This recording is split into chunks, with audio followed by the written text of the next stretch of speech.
도윤 씨는요, 예찬 씨와 상견례를 성공적으로 잘 마친 것 같습니다. 그 저번 화에서는 도윤 씨 어머니는 예찬 씨에게 집이나 직장, 가족 환경까지 현실적인 조건들을 이미 하나씩 확인한 상황이기도 하죠. 그런데 이번 화에 상견례 데이트 장면을 다시 떠올려보면요, 이상한 부분이 있습니다. 상견례가 끝난 뒤에 도윤 씨의 인터뷰를 잘 들어보면요, 계속 생각나는 사람은 예찬 씨가 아니라 인권 씨라고 말씀을 하시거든요. 아마 마음속에 가장 먼저 떠오르는 대답은 다음과 같을 겁니다. 도윤 씨는요, 조건 때문에 예찬 씨를 고르긴 했지만 실제로 더 좋아하는 사람은 인건이었다. 물론 예찬 씨도 크게 걸리는 것도 없고 변호사의 직업도 나쁘지 않게 우리 도윤 씨가 보셨죠. 인건 씨는 현실적인 문제가 있지만 더더욱 도윤 씨의 마음에 남았던 것 같습니다. 저는 이 설명이 상당히 타당하다고 봅니다. 다만 그렇다기에는 여전히 풀리지 않은 의문이 있습니다. 정말 인건 씨가 더 좋았다는 것만이 전부라면 도윤 씨는요, 처음부터 인건 씨를 계속 쭉 고르면 되잖아요. 중간에 보면 도윤 씨는 예찬 씨도 고르기도 하고, 그렇다고 해서 어머니만 뜻만 따라가서 예찬 씨만 고른 것도 아니고, 즉 나름대로 자기도 생각을 계속 하신단 말이죠. 예찬도 만나보고 현실적인 조건도 확인하고 그 선택이 자신에게 어떤 느낌인지도 다 경험을 하셨던 것 같습니다. 자, 그렇다면요, 도윤 씨는요, 어쩌면 두 남자 중에서 누구를 골라야 될지, 이번 합숙마선에서 같이 가다 남자를 고르는 거기도 하지만 그 전에 내가 무엇을 기준으로 결혼 상대를 고르는지 확인하고 싶었던 게 아닐까요? 도윤 씨는 인건 씨와 예찬 씨 모두 마음에 들기도 합니다. 하지만 그에 앞서서 지금 도윤 씨는 남녀가 만나서 연애하고 결혼하는 그 단계 중에서 어디에 있는지도 체크를 해봐야 한다고 생각합니다. 바로 이 부분이 도윤 씨 어머니와 도윤 씨의 차이점이라고 저는 보고 있습니다. 벌써 지금 결혼 뒤에까지 저 멀리까지 쫙 보고 계십니다. 변호사인 사람과 만나서 그러면 예찬 씨가 결혼하고 난 후에 직업을 저기로 직장을 옮기면 그럼 이제 집은 여기다 차리고 자동차는 또 어떻게 할 것이며 가족 환경은 어떤지 어떤 조건인지를 벌써 이제 다닥 하고 계시는 거죠. 근데 도윤 씨는 그것보다 이전에 있는 질문을 이제 막 하고 있다고 저는 느낀 것 같아요. 나는 조건이 좋은 사람에게 끌리는 스타일일까? 아니면 나는 나를 설레게 하는 사람에게 끌리고 결혼을 하고 싶은 걸까?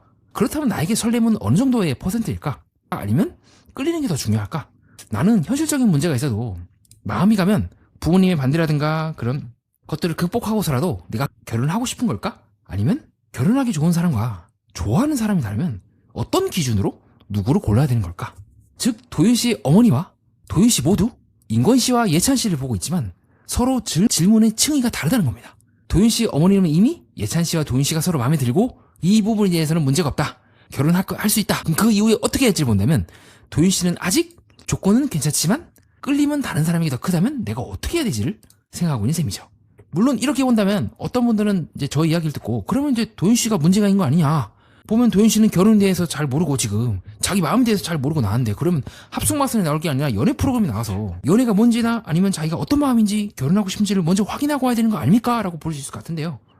다만 저는 결혼에 대해서 막연하게 생각하고 나온 것과 실제로 이 두 사람과 어머니도 나오고 그 상대편 어머니도 나오고 직접 그것을 몸으로 부딪혀가면서 그 기준이 실제로 겪는 거는 다르다고 봅니다. 어쩌면 도윤 씨도 저는 결혼할 생각이 없다고는 보지 않아요. 나름대로 생각을 했겠죠.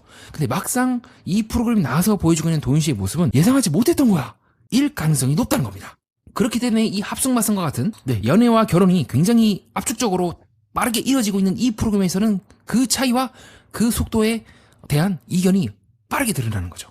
그렇기 때문에 저는 도윤 씨가 정말 최종적으로 서로 합숙마선 마지막 화에서 선택을 해서 나갈 사람을 고른다기보다는 내가 어떤 문제에서 흔들리는지를 확인하고 있는 시험에 응하고 있다고 보고 있습니다. 동시에 이는 도윤 씨도 예상을 못했던 것 같아요. 사람이라는 게 그렇죠. 겪어봐야 아는 게 되게 많잖아요.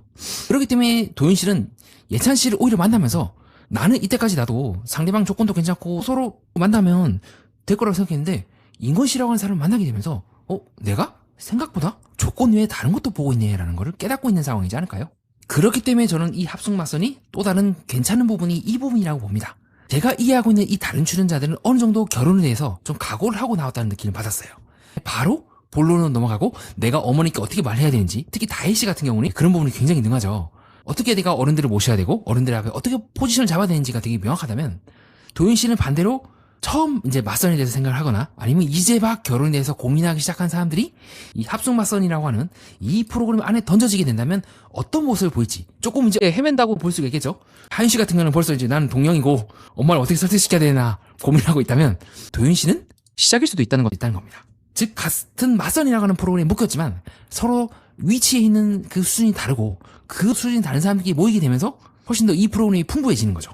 정말 마음만 맞으면 바로 결혼식장으로 가는 사람만 있는 것이 아니라 많은 시청자분들 중에서도 맞선이나 결혼에 대해서 욕망이 있으면서도 모호한 사람들을 대변할 수 있는 존재라고 저는 보기 때문입니다. 제작진이 정말 그것을 의도로 도윤씨를 뽑았는지까지는 확인이 안 되지만 현재 도윤씨는 방송 중의 모습을 여러 가지 변화와 자기 마음의 이제 변화를 겪으면서 그런 모습들을 우리에게 많이 보여주고 있다고 저는 느꼈던 것 같습니다. 자, 이러한 도윤씨의 행보는요, 새끼새에도 비유를 할 수가 있겠습니다. 새는요, 처음 날아올 때부터 먼 목적지를 정확하게 알고 가는 것은 아닙니다. 직접 날아보면서 어떤 바람에 흔들리고 어떻게 몸을 움직여야 하는지를 조금씩 배워나가겠죠. 그렇게 저는 사람도 결혼을 머리로 생각할 때와 실제로 누군가를 앞에 뒀을 때 상당히 다르다고 봅니다. 이는 집을 구할 때도 마찬가지겠죠. 가격과 평수, 교통을 꼼꼼히 적어가지만 막상 내가 집을 구할 때 문을 열고 들어가면요, 조건표에 있는 어떤 느낌 때문에 결국 그 집을 고르지 않고 마음에 가는 다른 집을 고르기도 합니다. 그 집이 원래 집보다 어떤 부분에서는 불리할 수도 있을지도 모르지만요. 그렇게 저는 도윤씨는요, 아직 답을 고르지 못한 게 아니라 예찬씨와 인건씨를 만나면서 자신의 기준표에 없던 항목을 새롭게 발견하고 있는지도 모르겠습니다. 어머님은요, 이후까지 보고 있지만 이 도윤씨는요, 이제야 어떤 마음이 자신을 결혼과 그 이상까지 데려가게 하는지, 무엇이 정말로 자신에게 있어서 중요한지를 확인하고 있는 셈이죠. 끝까지 봐주신 여러분 고생 많으셨습니다. 다음 영상도 더 몰입도 있게 준비해 오겠습니다. 이상 연애 프로그램과 인간의 마음, 그리고 세계의 또 다른 면을 탐구해보고 싶은 매니아와 뜻깊은 시간을 보냈습니다.